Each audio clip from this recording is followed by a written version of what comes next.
Hello and welcome to Dan Cooking, the only show on YouTube where you learn to cook like a Dan. I'm Dan, and today's special guest is Ashley.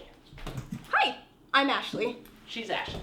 And today we're making stuffed bell peppers. You will need olive oil, Tomato puree, jalapeno jack cheese, salt, garlic, bell peppers, cilantro, chili powder, yellow onions, hot sauce, frozen corn, black beans, and rice. Step 1, preheat the oven to 375 degrees Fahrenheit. Step 2, cut the pepper about an inch from the stem. Once you've cut your peppers in half, go ahead and cut out all the remaining seeds and guts until it begs for mercy. Then look it in the eye and show it none. It's like my grandma used to say, when in doubt, cut it out. Turns out you don't even need an appendix. Step X, Y, and Z, scoop about 1.25 cups of brown rice into your pot. Like so. Part X, put a certain amount of water, doesn't matter how much. In your second pot, we're gonna add a glob's worth of black beans and 2 inches of water. Once your beans have had a good 2 minutes to boil, go ahead and take them off the burner, put a lid on, and the instructions say to leave it for an hour, but 5 minutes should do it. Step whatever, while your beans and rice are boiling, go ahead and cut up your garlic and your onions. Dan really needs to stop letting me touch these knives because I'm having too much fun. We're professionals here. At the store, Ashley positively insisted that this was garlic. I've come to believe it is in fact a tiny onion. To put it to the test, you're gonna eat this. What? What is it? It's an onion. Damn straight. Now we're gonna go ahead and cut up our yellow onion. You know, interestingly enough, the reason people cry while they're cutting onions is because amino acid sulfoxides form sulfenic acid, which is a form of enzyme which is normally kept separate but is now free to mix with sulfenic acid produce, such as prophenol X oxide. Isn't that fascinating? I just know this stuff. I'm a scientist. So next we're going to put a little bit of olive oil in our pan. Grab your so-called garlic and your so-called onions, which they're both actually onions, so just gonna be really oniony and just let it burn you. Now we're gonna leave this to cook for 5 minutes, or as the French say, sauté. Culture. Add in your rice. Then add in your beans. It's a musical fruit. I don't really know what that means. Someone just told it to me once.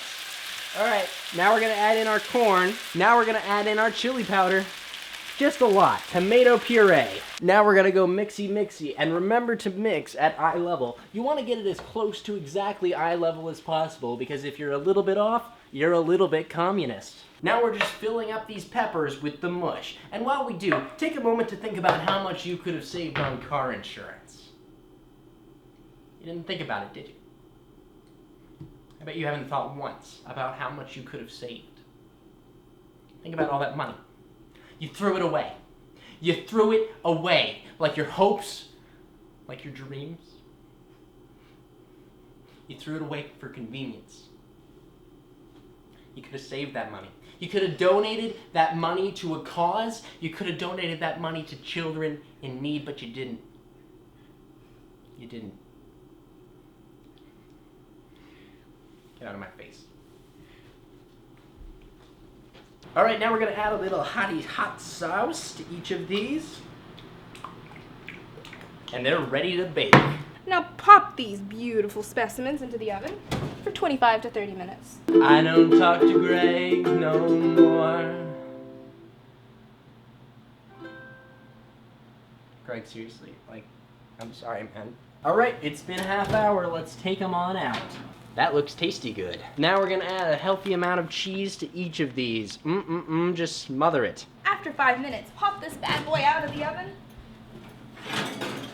and marvel at your final product. Now comes the official taste test. Each of us will take a bite and judge the stuffed peppers on a scale of 1 to 10.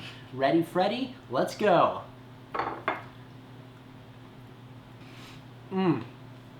Ow. One of those beans was definitely rock hard. Well, this is really nice. Thank you. I've had a great time. I'm glad I could be here at Dan Cooking at any time, but I'm gonna go. I'm sorry. No. 6 out of 10. I'm Dan, and today's special guest is my father. Hello! Excellent timing. When people taste my world-famous Dan Resler pie for one, they always ask how I could come up with such a recipe. But it's really quite simple. I'm a genius.